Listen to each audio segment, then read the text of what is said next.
शेख, मेरा क्वेश्चन फिदिया से रिलेटेड था कि हम जिस कंट्री में हम रहते हैं, यहाँ पर कोई भी फिदिया के लिए कोई नहीं है आसपास, किसी को हम फिदिया नहीं दे सकते।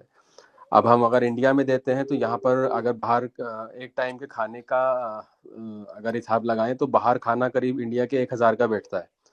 और अगर वैसे हम घर पे खाते हैं ज़्यादातर, तो घर पर भी करीब 300 रुपये का या 400 के आसपास का एक बंदे का एक टाइम का बैठेगा खाना।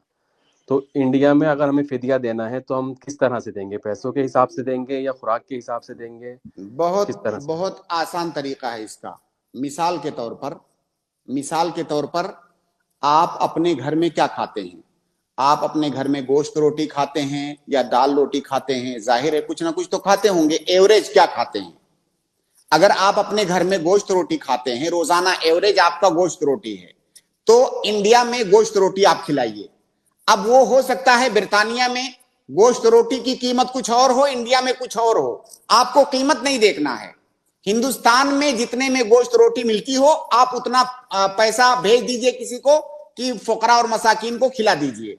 तो आपको पैसा नहीं देखना है, आपको यह देखना कि उमूमन आप क्या खाते हैं, वही खाना आप फकरा और मसाकीन को खिलाइए। चाहे अपनी कंट्री में खिलाइए अगर वहां मुयसर हैं लोग, तो अगर वहां लोग मुयसर नहीं है तो दूसरी कंट्री में खिलाइए।